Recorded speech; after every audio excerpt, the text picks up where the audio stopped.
As business owners, entrepreneurs, family men, it's difficult for us to find the time to put together projects like these. Even though it's something we really want to do, unfortunately, taking care of the things we have to take care of comes first.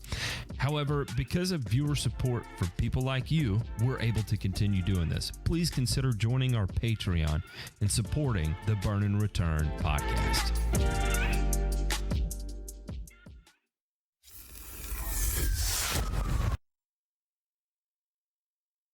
Not again.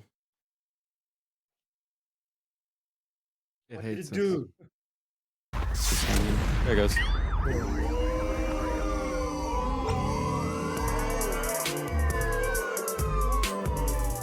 You're listening to Burn and Return, a weekly 1-hour podcast covering news from the agricultural and turfgrass industries.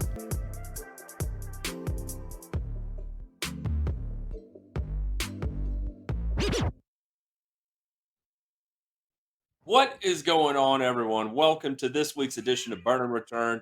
We've got Ray in person with us here, live from J Pink's couch, and we're downstairs up here. J Pink's up there, and boy, we have been through one whirlwind of a week, to say the least. No doubt. Yeah, that started on Tuesday with DeMay and Ray, or Wednesday with Ray. No, it was Tuesday. It Yes. was Tuesday. Ray and Remember DeMay surprised me in Knoxville, and legit, I mean, like, that was the surprise of a lifetime right there. And it started from Tuesday, and it's finally started to slow down today. And I need a solid 48 hours to just process everything that has taken place. But you know what? You know what? The show must go on, and that's why we are here today. We're gonna try and make it through this, gentlemen. I'm not gonna lie, I'm not on my egg. Let me tell you what. I've seen you for 72 of those 120 hours that you just spoke about, and let me tell you, nothing shocks me about that statement. Absolutely nothing. You have given every vital organ its best shot at trying to poison, destroy, and or render useless, and you failed, but you came close. I think it was, it ended up probably being like a top 3 5-day bender of your lifetime, and that's saying something too. All right, that's saying something. But I think you put it up there in your top 5. You know who I wouldn't put in the top 5 though? The Tennessee Volunteers, man. Really Why are you disappointed. gonna do that? Listen, you want to talk about a That was- false sense of security yesterday? Like, I told myself, I'm not gonna get too hyped up into this. I'm not gonna get too excited. You know, I'm just gonna watch from the background.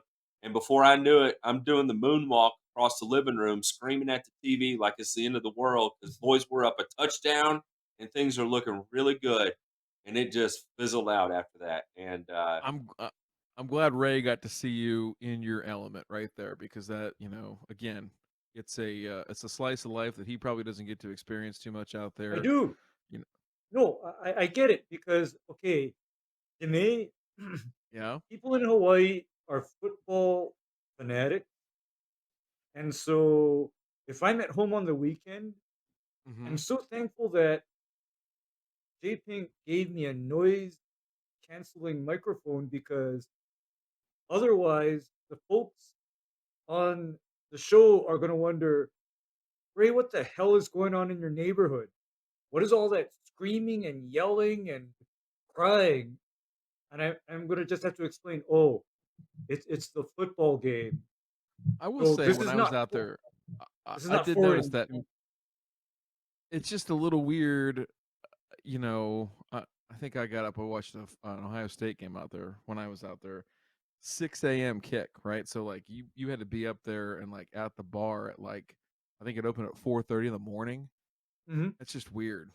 It's just Mhm. it's hard to get used to, a 7 a.m. kick for an NFL game or something like that. But hey, again, it's Matt in his element. But you're right. I mean, it was a wild week, and when I say that, I don't mean like in a negative way. I mean it was just literally like so fast paced, and there was not a whole lot of time to slow down. And again, not a bad thing. Just like we were together, right? So like the three of us were together, and and J Pink was there. Matt, your wife was there. We had a lot of other friends and guests and things like that, Patreon members, channel members, and like I think we all just felt compelled to just pack as much shit into those hours as we possibly could, like just absolutely compelled. So I know I did. it was And I it was overwhelming. I mean, I'll say that it was overwhelming in a good way, right? Um, to be able to process it all, it really is. could it? Yeah, I'm 100% convinced. There's no one that could have had more fun than we did. I know that. Like it was so Oh, much fun. there's no way. It was so much fun. Yeah, and that's the thing is people, and that doesn't necessarily mean, like, trust me, like we imbibed our share of, booze and everything like that. That's there's no question about that. But to the point of just enjoying each other's company, right, and being grateful for each other's presence, right, like that's what it was all about. And I don't think anybody felt for 1 minute like, ah, fuck, man, I really don't want to be here, or wish I could just get home. Like there was none of that. It was straight up like, hey, we're here to have a good time. We're here to,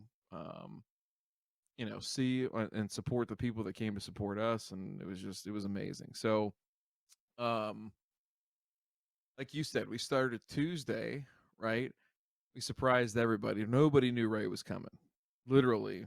So for those of you who don't know where we went, we went to GIE, which is apparently going to change its name. I don't know if you guys saw that they came Yeah, up with to that the for the show. Equipment Expo. No, Equip Expo. All right, Oh, the Equip don't, Expo. yeah, don't do that to the trademark. All right, Did Papa we spent. John's rename it? Because I know he owns that building where it's held. I was talking to Ryan Knorr about this, about how bad of a person you have to have your name on every pizza box that goes out, but you're such a terrible person that they fire you from your own company. Like that's pretty special. You gotta be a really interesting individual to be like, you know what, you've made us millions upon millions of dollars, but you're a piece of shit, and I think you need to leave now. But we're gonna Yeah. keep the name. We'll keep the name. Um, so no, so we were going to this thing GIE. It's a big conference. It's been around for 30 plus years. Really been big though for the last 20, I would say. I think is when it really, really got big.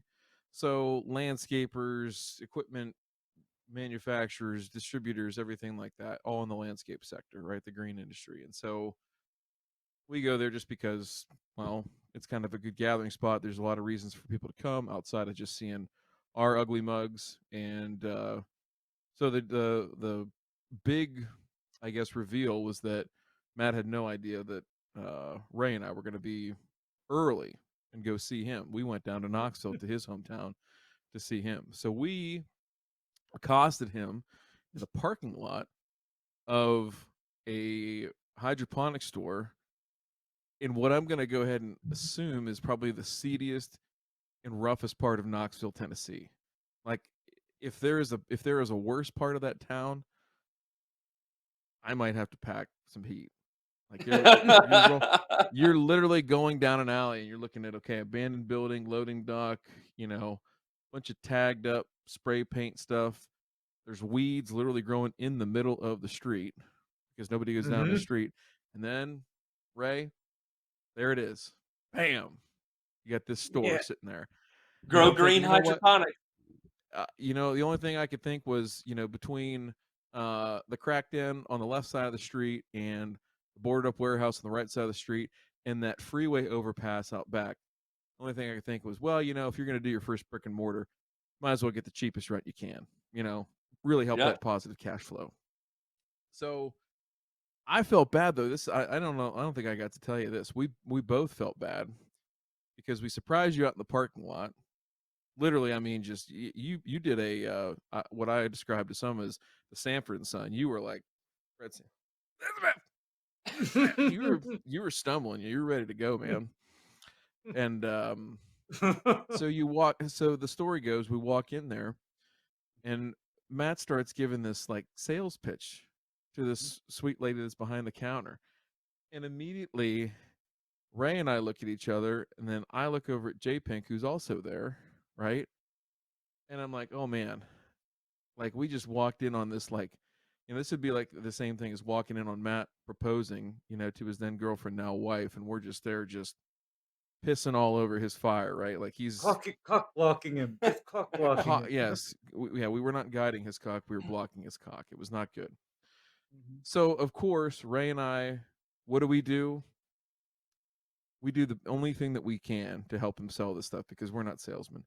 We just start picking up stuff off the shelf and nerding the fuck out.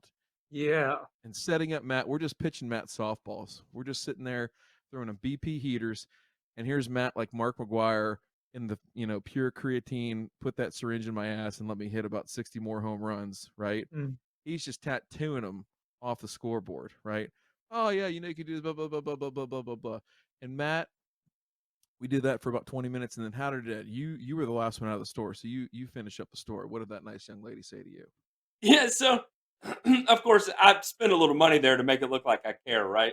And I honestly didn't need anything, but I was like, I'll spend some money with her since I'm already here, and that was what I intended to do. And as I'm checking out with her, she was like, in callback to my initial pitch was, you ought to consider developing your own privately branded products, and so anyway, when we were checking out, she was like, "Well, after hearing y'all talk, if you're serious about those nutrients, I think my son would like to talk to you." I was like, "Yeah, I'm dead serious because this is the part of the story that I left out because I'm in shock, lady. Okay." And I gave a whole manufacturing pitch and all this, and she was like, "Oh, that's great." And gave me an email address and a phone number, and the person to contact. So it worked out great, but it actually, I think, worked out better with them there because of the setup they gave us, right? And when I say it was the hardest nerd out. I mean, any bottle off the rack, Oh. we're picking up, dissecting it to the most minute detail, comparing densities of products versus what's claimed on the label, and calling out how there's something else in this that's not being claimed on the label. I mean, very, very aggressive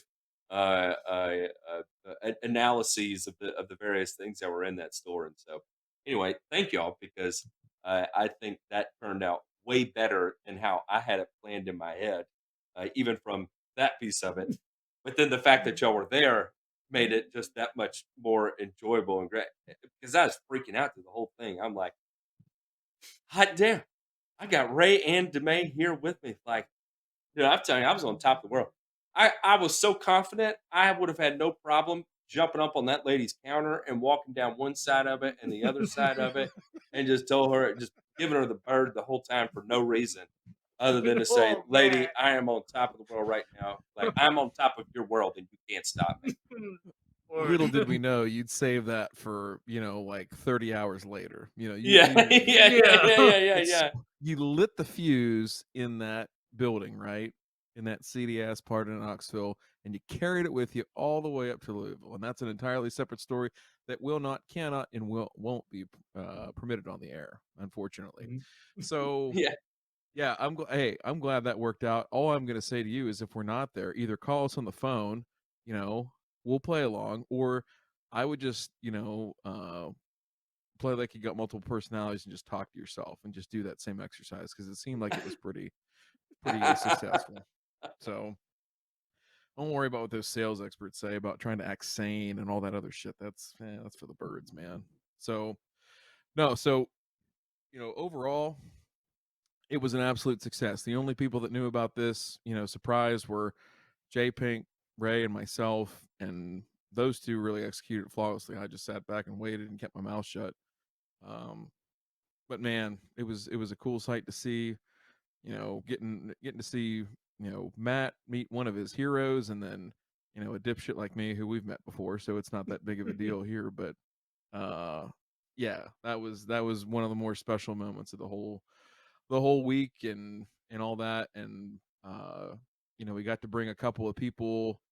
So we had Real Low Dad. I'm not going to give the real names. We had Tennessee Hawkeye, and we had well, I can't. I have to give this one away. Gillespie, a couple of or three of the like OG Discord channel members, all that kind of stuff, and they came to dinner with us that night, and they had no idea Ray was going to be there. They were just as shocked, and we just had a good time. We sat, we chilled, we talked about grass, we talked about life, we talked about all that stuff, and so I think it's one of those things where it's still really cool that this thing has taken off and people are enjoying what we have to say and we have a voice or whatever, but same time it's still small enough we can go chill with the same people and just be grateful for it. So let's get all right. We got into Louisville Wednesday. I didn't make it over to the show until Thursday. Matt, I don't think you made it to the show. But No, I did not make it to the show. And to be honest, I will. I did not have a moment of time to make it to the show either. Yeah, I know. We were. There was other things I should have been doing, but I was like, you know what, I'm here, and I haven't been here in gosh, it should have been 4 years, I think, at that point. So I figured I'll go over for a few hours and went with a well-known celebrity that I won't name, but we had a good time, chopped it up a little bit, and that was fun. But I'm curious, Ray, you've never Yeah. been there before. Mm-hmm. What was your first of all, just what was your sense of the whole environment and everything like that surrounding GIE You and know going what? to the actual event? You know what? I just felt right at home. There was no real. Was there a real mower in the entire joint? I didn't Yeah, look that hard. No, there was. There was a couple of swordmans there. I there was don't a know if couple there was swordmen, anything else. but you know what? To me, I understand that I occupy a very specialized world in lawn care in that I basically take what normally belongs on a golf course or sports field and translate it as best as possible to residential turf. Hmm. So, actually the GIE is not really my place because that type of a venue is more for the mass production, high volume, you know, regular, you know, C grade lawn care. Secret. Yes, Ryan, C grade. The MRE of lawn care boys, right? Yeah. Reconstituted pork with rice of lawn care. Yeah, that's Ooh. good. Yikes. Doesn't that sound good, Just Ray? add water. Just that water. Just yeah, that's what. Yeah, that's somebody should name their commodity lawn care business that the just add water lawn care. Just I add mean, water. yeah. Hey, I'll So sign up for that. were you? I was wondering that too, if it would be like a fish out of water thing with that whole piece No, of. no, There's no. I just so expect much there, and I don't know. Go ahead. I'm sorry. no. It's just that I expect it because everywhere I go to these kind of things, I feel like I connect more with the golf guys, lawn guys, and we kind of sort of connect, but then we don't click. We both take care of grass, but then we deal with a different kind of grass. No doubt, and I was shocked at how many people were there. I don't know, Matt, you didn't get to see that, but I think the folks that I spoke to there that were running the show said that they expected their attendance to be up nearly double digits in terms of percentage over what they saw in 19. So they were down a little bit on exhibitors, but they were up significantly on attendees. And so, I'd I think say that everybody was from ready to get out of the house, man. Like, Yeah, oh yeah, yeah, there's no especially question after about that. every lawn care company across America saw record growth this year. Everybody was ready to get out of the house, take a break of it. They were burned out. And they're like, let's go meet up with the boys and burn down a city. It wasn't just us that had that thought process. it was every lawn care company that could get away. They were calling all their buddies and everywhere around town, like, man, come on, let's set fire to Louisville. And Yeah. we were just a cog in the wheel of all the debauchery that was going on, and it's nice because it made everything that we were doing socially acceptable. Because and this is what I've got to say is that it was so great to put faces with all the names, see everybody, and Absolutely. all that, and the Raz Kenny Cooper in person, like I've always wanted to do. I got that out of my system, and what a sweet guy, I mean, he was all smiles, ear to ear, laughing, and to meet everybody like that. And I will say that we probably had the most publicly polite group of the majority of people there. I mean, like in terms of we were wild, we were loud, but we were very kind to like when we were at Goodwood, right? So I was just so impressed at how respectful everybody was to the staff, and it's another aspect of it that makes me feel so proud of our listenership and our viewership, and the types of people um, that we see, in our little ecosphere here. That people are polite and have equally as great hearts as they do personalities. And man, it was just absolutely amazing, absolutely amazing. So yeah, so Wednesday night we did the Patreon Q&A, because for those of you that didn't know, I think we teased a little bit here previously, but we hit 25, right? Now I think we're close to 40 now, which is nuts because it's been like a week and a half or something. But anyhow,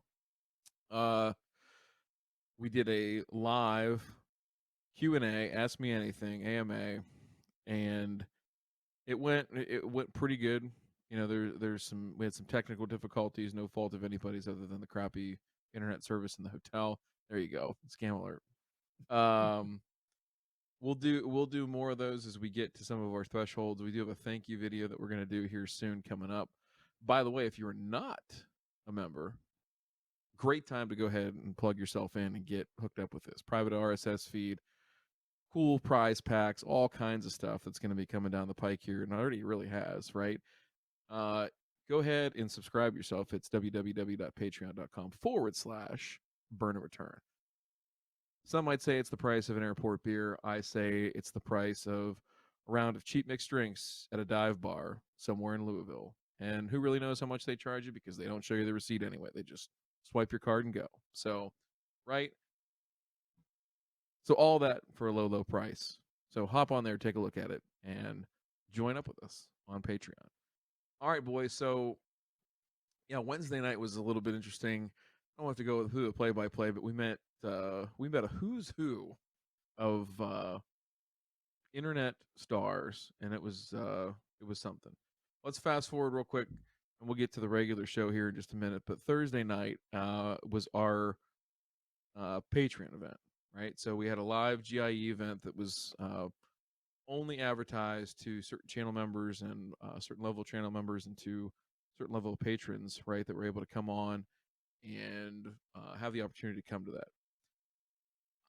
Again, completely fucking blown away with, one, how many people came, two, the lengths to which people went to come. There were people there, gentlemen, that weren't going to GIE, that weren't there to visit family in Louisville or somewhere surrounding. Like, they had no reason to be there other than just to come see us, which is just mind blowing. I mean, I still can't wrap my head around that part. That us sitting up here yammering on about grass, but the cool things that I saw were just what you said, Matt. People, super kind people, super happy and engaging people that just wanted to congregate, have fun, talk, chat people up, and they also didn't know that Ray was coming. That was kind of up our sleeve. So I don't know what did you all think? What was your your sense of the the gravity of the moment, has it hit you any differently now that it's been whatever, a few days or whatever? I no, it because I you have to remember we've still been going hard in the paint since the GIE. When we came back to Knoxville, Palmer was here, Aldo was here. We went spent time with Real Dad, and it's been chaos still. So today is the first time like I've had to do any kind of like adult responsibilities. My kids came back in town today, right? So I've had to be a dad. We had to do homework and all that fun stuff. So I've legit not had time to soak it all in, and I know it's coming this week, right? But I gotta say this: that every year in the past, I've worked the GIE. I've never gone to just experience it, right? When I would go with Permagreen, I've worked with Permagreen to share how I use Permagreens in my own personal business. When at Carbon Earth Times, I went as a representative of Carbon Earth, where I'm actively trying to sell fertilizer. This year, that's why I was like, I'm not even going to go into the GIE because there was a couple lawn care guys I wanted to meet, and I did, and I got to hang out with them and do all the business side of the stuff that we needed to get done, and then the rest of it was just enjoy the city and enjoy being around all the people that I never get to like hang out with. So I know over the next week it's going to be um, I'm going to have to pay my penance here, but in through these introspective days, I think I just can't wait to see and remember so many of the moments that struck me, and we'll be able to talk about those, of course, as we separate a little time from it, because there's a lot of stuff right now that I want to talk about that we just can't put on air without a little bit of polishing.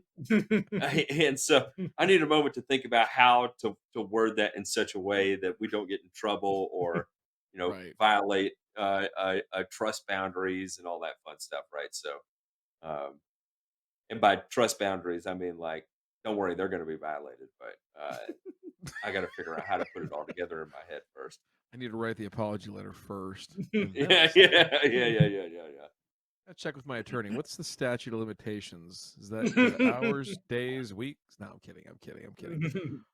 Ray, what about you? What was your sense of Thursday? That had to be kind of a. I mean, it was a wild ride for you to get there. I can't imagine what it was like for you.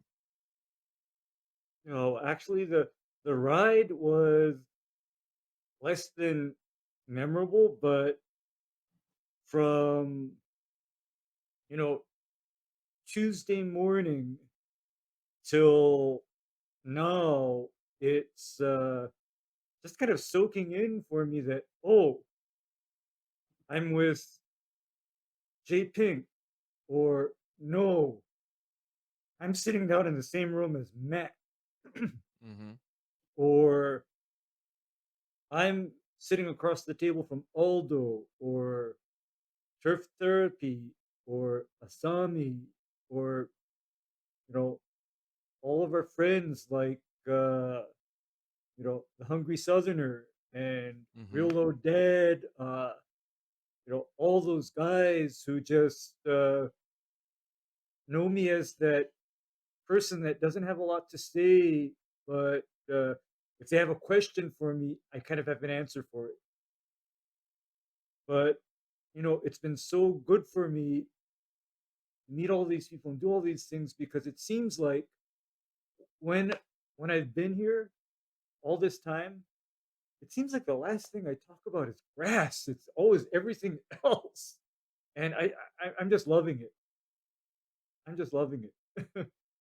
yeah. So Thursday night, Ray and I we left the karaoke bar relatively earlier than everybody else did. We came back, and I was like, Ray, hey, come up to the room. And he said earlier I was a 6 foot something Barbara Walters, because we sat down, and I was like, Ray, I got a special bottle of whiskey, and we're gonna open this, and tell me about your childhood. And Jeez.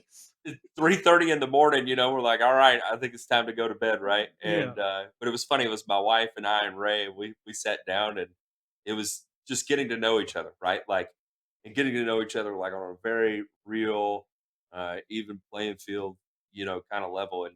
and we know each other all professionally, right? And but to be able to spend that time and get to know each other personally and crack jokes with each other and and just develop a list of memories that will continue on with me for the rest of my life, and to have built all that this weekend with you, DeMay, and you, Ray, and Jay Pink, and everybody else we encountered, everybody at the show, Barthoda coming from damn Boulder, Colorado, Boulder, yeah.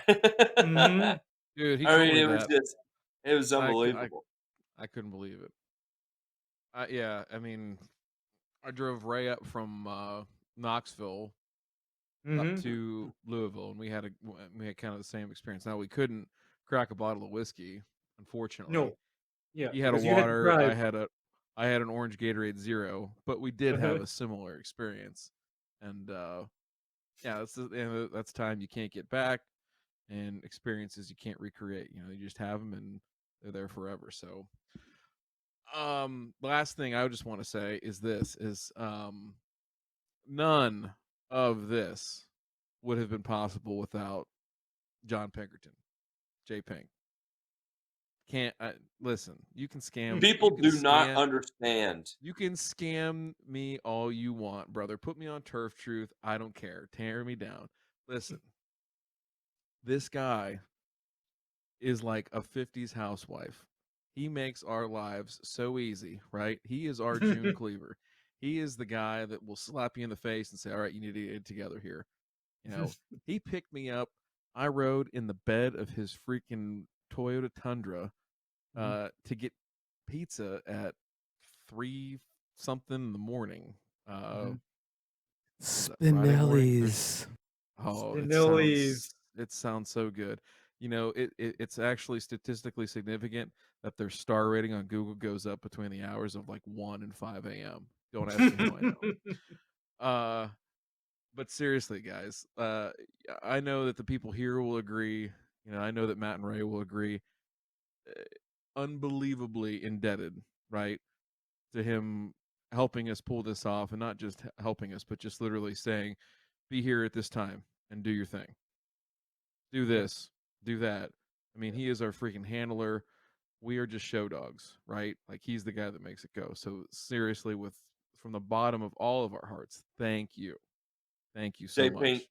dude, you're an absolute lifesaver. J Pink, I am so sorry for giving you the baseball card when you were trying to get me into my hotel room.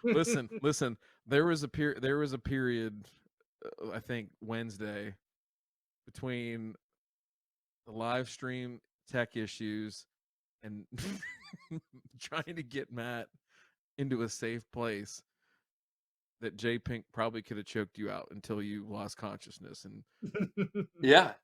Oh, and but you I made it. mean, But and you this, made it like this because is he part loves of you. the story, right? That's left to be told, of trying to enter abandoned buildings and trying to open random hotels with my car keys, and it was there's so much that took place that we'll have to sit down, and once we've had a moment to digest all this and piece it together in such a way that everybody can kind of relive the experience. And there's a lot Yeah, of it that's on video. There's a lot of it that's not on video, and I plan to edit a lot of that and try and turn it into a montage. But to say like the fact that I'm not in jail, that I'm not dead, that it went off with a hitch, that people showed up, it just, I mean, none of this could have happened without JP, like at all, not even close. I hear you now clicking JP. Put the with all put that the fucking said, house down. we're already cooking up the next one. Don't know where it'll be. We've got some ideas on how to do it and all that kind of stuff. But we do want your feedback. So if there's things that you liked, things you didn't like, um, all the feedback for the folks that were there, all the feedback from folks that weren't there that kind of got a sense of what it was like and have a great idea. Throw it at mail at thegrassfactor.tv. Throw it out there. Give us the wins, the losses, the good, the bad, the ugly, whatever you want, because it'll help us make the next one even better. If you can believe that. Okay? Even better. All right. We want to do a show. This can't be it, right? I was. There's the world didn't stop, except for that 2 hour window Wednesday night where Matt ripped a hole in the space time continuum, which we can't really go into at this point. Yes, you were in the Matrix there, dude. Like everything just slowed down. You and I Neo took were the out blue there. pill, things disappeared, and then I took 2 red pills and like came back to reality. It's funny you mentioned that because there is I think I'm not sure if it's a headline or a burn where it's filed here, but there is a gentleman that I think may have one upped you this week. Okay. Yeah, And let's do a couple. Let's get in yeah, here. we can tear Yeah, yeah. this. I kind of want to run through some stuff. I want to run through some stuff. All right, I let's think get the I think we headlines, got J some Pink. stuff here. Yeah.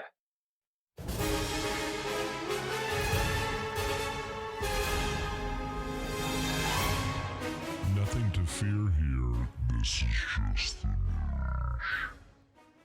We're going to take a look at this first headline right here. It's fall, y'all. The best ways to water Florida lawns now that summer thunderstorms are gone. Ahoo! Boys in Florida, fall is here. Well, and let me tell you right now, gauging by the ride back from Louisville, Kentucky, back into Knoxville, the trees are starting to change. Fall is here, and we've got one hell of an exciting headline for WFTV 9 here. I bet whoever got put on James Tutton here was just thrilled. He's like, oh man, I got to do the grass article. Yeah, James, you do, but you know what? We love you for it, and we judge you for it because that's kind of our MO. As the seasons change, it's important to understand how to best water your lawn now that the daily afternoon thunderstorms are taking a break. Though the trees tend to stay evergreen in the state, fall means reduced sunlight, cooler temperatures, and less rainfall. When homeowners turn back their clocks for the time change on November 7th, you should also turn your irrigation controller to its fall and winter irrigation schedule. For most systems, restricts outside irrigation to 1 day per week. In some parts of the state, odd number residential addresses may irrigate on Saturdays. Even number residential addresses may irrigate on Sundays. And commercial and non-residential properties may irrigate on Tuesdays. Uh, anyway, there's a lot that goes on here. Watering your lawn more than what is recommended encourages fungal growth, disturbs the plant normal growth cycle during stress, causing stress, and increasing susceptibility to disease, pests, and increased runoff. Don't turn on the sprinkler unless your lawn tells you it's ready for water. What a great, Do you think James they do? study. Does the lawn have a safe word? Pineapple juice. Moist. Yes. Moist. Yeah. When you see the leaf blades whole fold and color turn bluish gray, turn it on. Yeah, I mean the whole thing on this, I just thought it was a good headline. Other than the fact that our boy James Tootin, however you want to call him, he saw grass, and to get himself really into the story, like an actor gets himself into character, that he went down to the gas station and got himself some Delta 8s, boys, right? Had to. Cop a couple of them gummies, get himself in the frame of mind to pound out, oh, you want 500 words on grass? I'll give it to you, boys, but I ain't going to be straight when I'm doing it. All right, so only thing I would say on this is just, hey, Ray, you probably see it out there a lot in the wintertime. If you do have a place where you're still able to or need to irrigate, is just pay attention because it's going to be completely different than what you're used to in the summertime. Don't be an idiot because nobody likes seeing irrigation run when it doesn't need to run. That's just stupid. Absolutely not. And I do have to counter that with, I don't know how a once a week irrigation works in a place like Florida, because their soil is mostly sandy, right? And Yeah. what I know about sand is that I'm typically irrigating that 2-3 times a week, except the difference is that I'm figuring on applying more or less than an inch of water, trying to keep up with the ET. It's not that, oh, I'm going to water in the winter months the same as the summer months because I know my ET, my weekly ET is drastically different, probably starting about this month and into November. Right? It changes. So I'm pretty sure it's the same in Florida. Yeah, I think again, just I know we have a folks from a range of different parts of the country here. Just be mindful of that, right? I think that was the reason we stuck it in there. So, all right, moving on here. Let's see what we got next. Oh boy, boys, I found this one, and I wanted to see what Ray would do if you rolled up on this. Can we, JP? Can we show the video on this? And go ahead and you can slide up to. Oh, it's about halfway through. Okay, yeah, about 56 seconds into the video. Oh, Ray, oh. I gotta know, what's the number, right? Is that my house? No. This is any house in Knoxville, right? I mean, East Tennessee, point south, right? This could be anybody's house, right? Boys, I And didn't know we were doxing me tonight. That's impressive. no. Hey, listen, this is the screened-in porch. We just haven't put the screen up yet. All right, it's a Three Seasons room. It's just not a room yet. All right, so y'all need to just chill. All right, I'm working on it. It's a work in progress. I figured I'd decorate it first. Little feng shui. There's a Martha Stewart throw pillow over there somewhere. And what I do with the rest of it's none of your damn business. All right? Listen, it's a good weekend of amphetamines away from being perfect. So. Well, did you see they cleaned it up the next day? Like this 10 investigates or whatever the channel is, 47 investigates, went in there and look at this. Okay, whatever. I know that there's a labor crisis and John Deere workers are striking and everything, but I have no idea what these guys are getting paid. There's no fucking way it's enough. There's just No. you imagine all the hepatitis and bloodborne pathogens and everything that's crawling all over that shit there. I mean, do you have any idea? Well, I mean, what They're I out there in wonder, like, t-shirts. did they keep a detailed blog of what everything was, like itemized, like 432 used diapers, 17 banana peels? That would really interest me. I doubt they did. I doubt they have the budget for it. They blew it all on the dumpsters, but that would have been very, very interesting. JPen, go back real quick and show that. I don't know if you guys have ever seen these before, where they're at the dumpsters. Can you pull that back up? Never. Yeah. Right there. See, these can. are Yeah, these are the red can. box. The red box puts the job site John right there. The little porta john. Mhm. One of those was so they could go, shit and cleanse their bodies out of all the toxins that were, being ingested or absorbed, dermally, Ray. And the other one was just to go vomit in every 5 minutes. Lord. Well, hey, there's the cat that got lost 3 years ago. Jeez. What's left of it? yeah, what is left of it, and that is just, in Honolulu, there's actually houses like that. DeMay.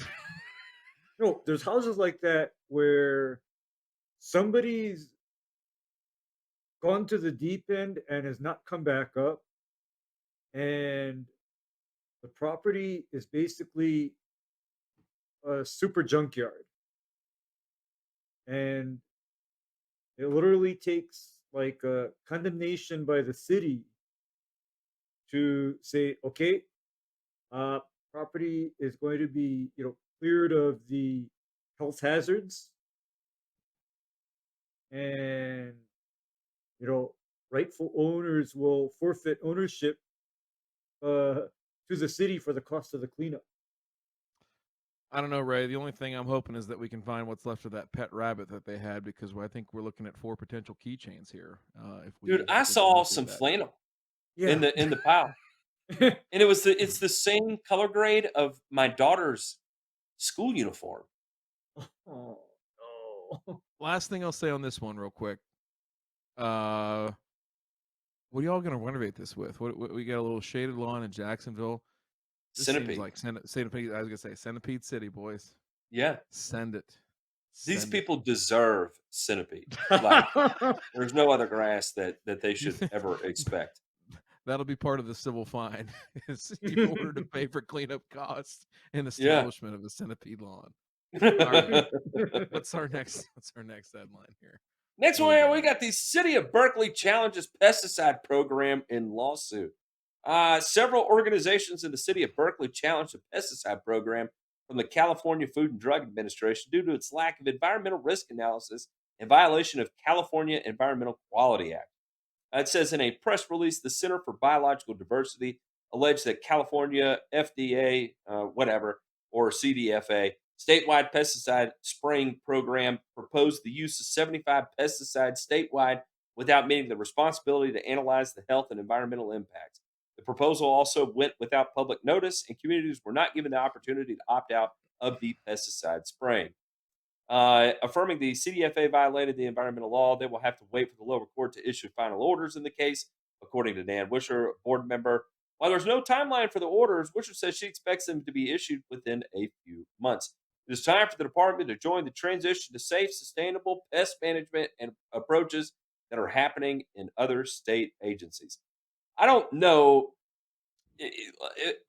Let me ask this. When it comes to pesticide spraying, they're talking about 75 different active ingredients here.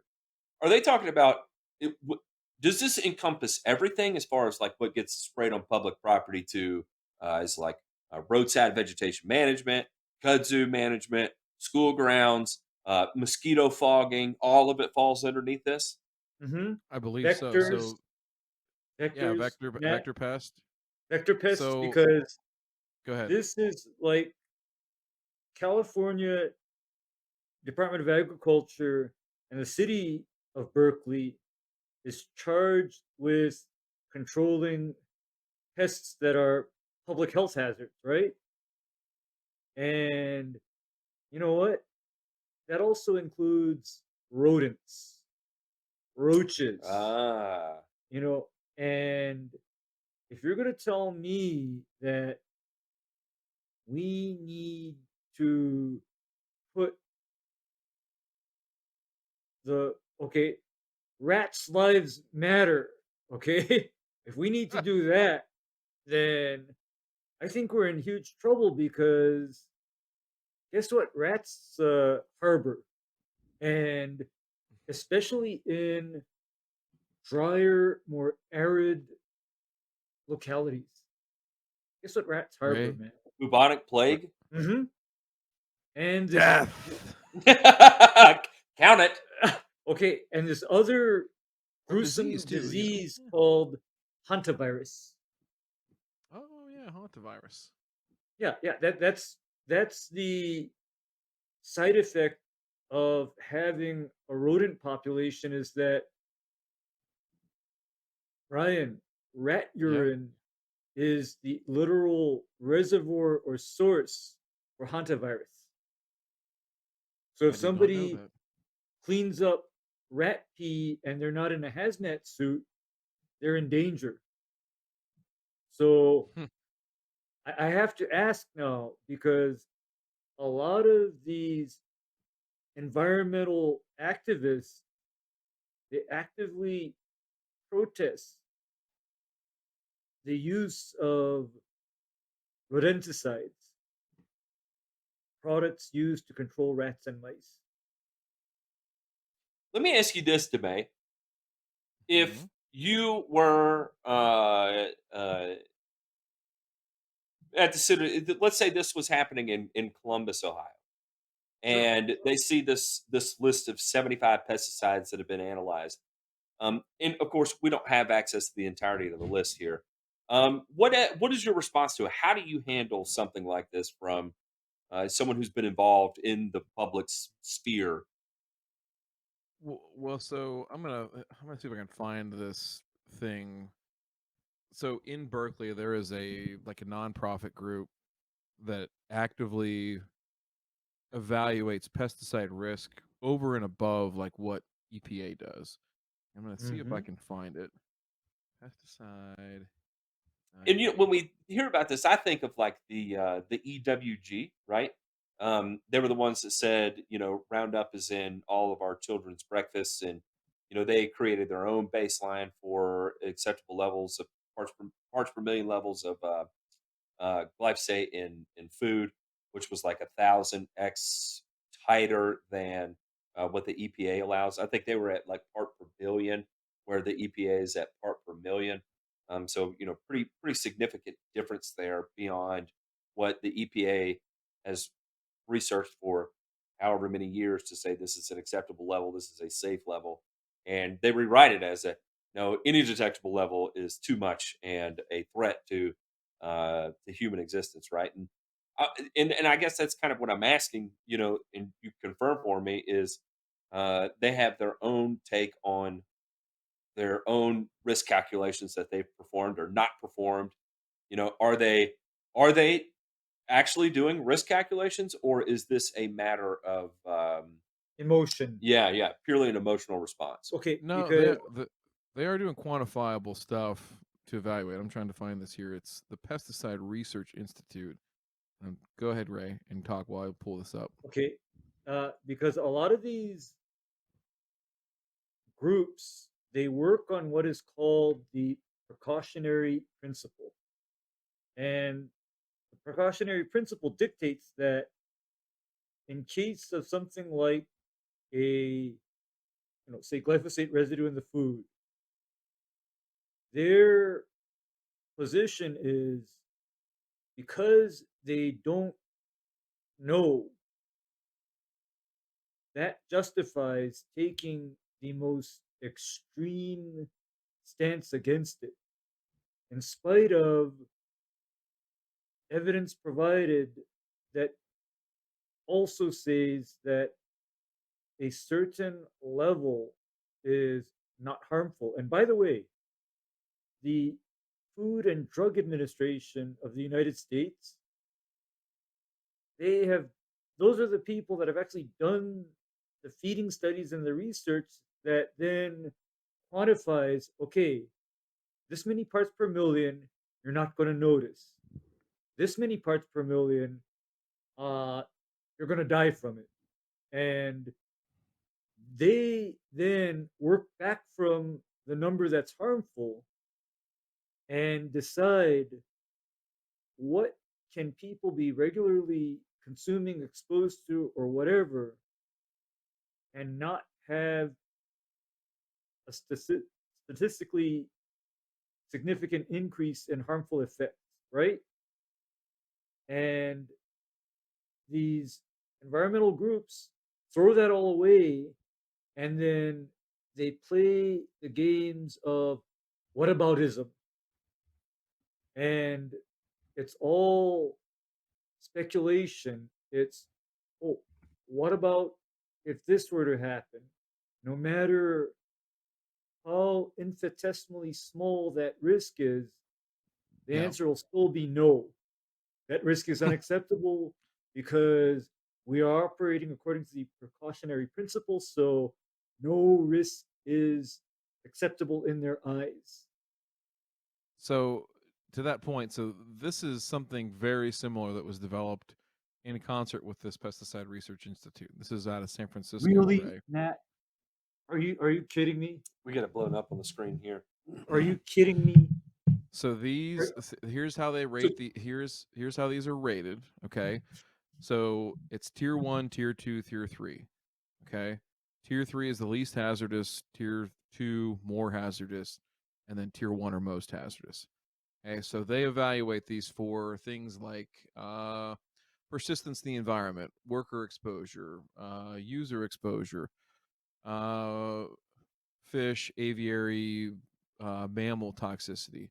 Okay, so they look at these and they track the use of all these different chemicals. Okay, so like you can see here, Ray, was azoxystrobin on there? Yeah, so like even Primomax is considered a tier It was. 2. I think it was up on the page above. Page above, yeah. Okay, it's considered the most in the most hazardous tier. So things like that. So this is sort of how they get to that point.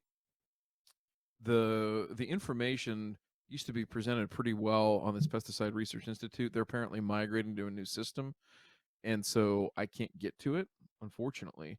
But we'll take another deep dive into this because I think it's worth looking at and talking about, what their ratings are. I think there's some good things about their system in terms of the transparency of it to say, hey, like, this is what we use, this is why we have to use it, and this is how much of it we use. And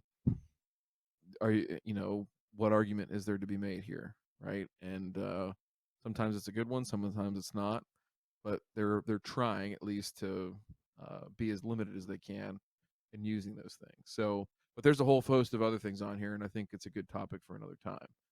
But with that being said, let's dive into our sponsors this week. Our sponsor this week, the patrons. Listen, man, It's got to we just be had right. we just had an event in it's not the armpit of Kentucky. It's kind of like the Adam's apple of Kentucky, right? Yeah. And just a completely welcoming, cool group of people. I get real quick. I want to tell the story about one of the patrons. I don't want to give away his full name. I'll just say George. You guys both know George. Did you know that George drove down there, went to the event, turned and burned, went back up to where he's from near me, and worked the next day at like 4 or 5 a.m. 4 a.m. I was like, you lunatic. What are you doing? Are you nuts? Can't believe it. Can't believe it. Are you Can't believe it. crazy? So again, that just shows you the level of devotion. You talked about Barthoda; he flew out from Boulder. A bunch of other people came from near and far, and so we can't be grateful enough. Thank you for your your subscription to Patreon. Thank you for supporting us. And if you want to be a part of it, go ahead, www.patreon.com/burn return. Because if this one was that good, boys, you just wait and see what the next one's going to be like. Because it'll be bigger, it'll be better, and it'll be funner, more fun, gooder. That's a word. It'll be good. It'll be That's a word. gooder. It'll be gooder. That's All a right. word. Moving on. We're gonna go Burn it to down. what?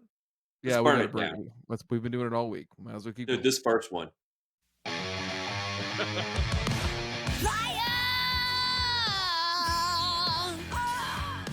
Sheila! Sheila! Sheila! You know what? We're going back to that other story real quick. I did not know that Sheila was a tourist or had a second home in Jacksonville.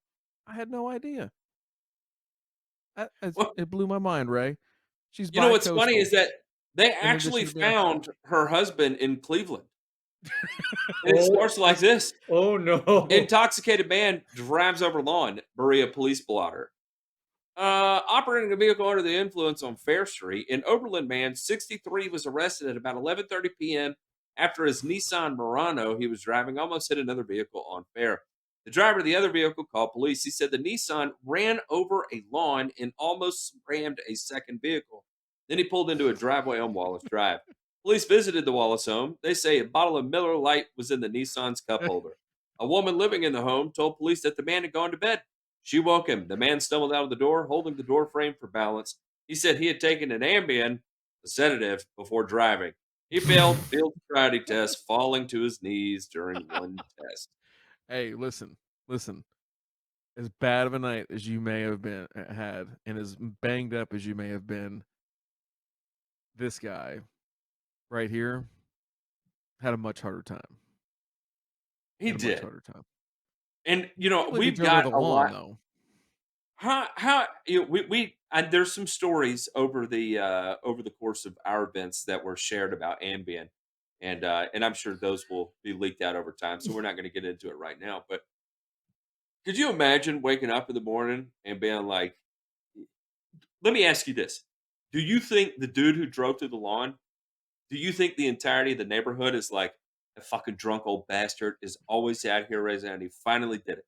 He finally did it. They finally got him, and now he's going to reside my front yard. Do you think he's the neighborhood drunk that is just out there yelling at people all the time?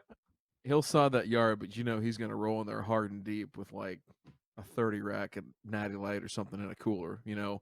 One of those old like red Colemans. Oh no. It's gonna be one of the styrofoam ones from the gas station, right, Ray? Yes. It's got the cup holders up in the top. Oh yeah. Mm-hmm. Yeah, the little cutouts on the lid to hold the can.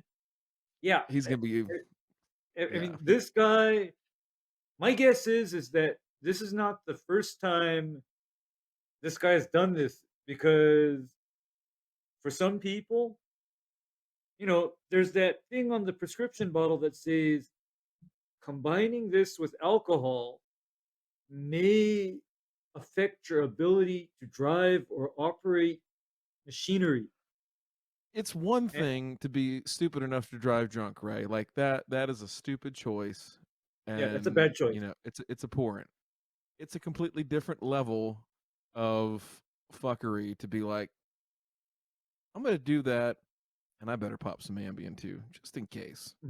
Mhm. Listen, Yeah. I know the guy's a drunk because he drives a Nissan Murano. I'm fairly certain there's no one in America that drives Was that in that Car by and Driver choice. last year or Yeah. Consumer Reports? If you'd like to drive drunk, make sure you check out the Nissan Murano. yeah. It's got a cup holder that will accommodate a Miller Lite without it spilling or sloshing or getting your beer all filled. Right. And the second thing is this: after how many beers of that 30 rack is it before he starts just out of pure frustration, kicks the shit out of the styrofoam cooler, smashes it all over the yard. There's foam pieces all over the place, and he's sitting down grumbling about how mad he is that he has to do this, and his Nissan Murano's broke down. Oh, he's definitely I'm gonna saying take a beer nap tomorrow. 18. He's smashing stuff by then. Yeah. He's probably popping some pills. There's no doubt Yeah. about it. No doubt about it. All right. What's our next one here? Herbicide treatments at Bastendorf Beach aim to restore rare plant to the area. A contractor applies herbicide to beach grass. The Bureau of Land Management Coos Bay District is applying herbicide to non-native European beach grass and Scotch broom at Bastendorf Beach in a multi-year effort to restore a native plant to the area that was previously believed to be extinct in the region. Initial herbicide treatments will be finished October 15, 2021. European beach grass and Scotch broom growing on approximately 8 acres at the south end of the Bastendorf Beach is being spot sprayed with glyphosate. This herbicide kills the roots, weeds, including grasses. It is considered safe for use in forest and aquatic areas and has been approved for use by the US EPA. BLM said. Ooh. Mm-hmm. They said this creates open sand habitat to eventually introduce peak sand verbena to the beach. Pink sand verbena was once common along the beaches from Vancouver to Northern California, blanketing areas is clusters of pink and white flowers that bloom in June through September. However, now that we've kind of run into this situation with natives taking over, you got to get a little bit of the glyphosate out to restore a little homeostasis back to nature. In effect. How about that, huh? Wait a second. Round of applause for glyphosate, everybody. Using herbicide as a tool as it's intended to be used. Funny how that works out, right? It's like technology has come and done us service. I'll tell you what, it's amazing. You know what really stuck out to me though in this article. All right. Speaking of being bi-coastal, I hope our friend from the far East Coast near the area of Cape Cod was able to sell some of that laser blue dye that he is so gosh darn proud of. I really hope that was the type of blue dye that they use. Many choices out there in the marketplace, but this one is the best. All right, I didn't do it nearly as good as you, but go on. Blue dye added to the herbicide shows where it has been applied, and signs are posted along the border of the treatment area. Trails to the beach remain open. So they put in marking dye. They put up signs so that way not everybody's all freaked out. Well, which really, at that point, when you're walking around, you see the blue dye and you see signs up, oh, an herbicide's been applied. I'm sure people are already having a panic attack, right? I wonder I'm if sure. they explicitly state it's glyphosate because if I could see where that might carry some bad connotation. I'm sure that if they are right, if Ray's stories are correct, from what people are like, even further out west, they probably just walk their dogs and they're like, oh, hey, look, hey, look at them blue flowers over there. Hey, let's go over and take a look. Huh? That's Ryan, probably what happened. When their white poodle or whatever comes out all blue, that is the second or the minute when heads will start to roll. Okay, I've seen it personally. And that stuff's not coming out. I mean, they're basically at that point, they're shaving the dog. It's basically like a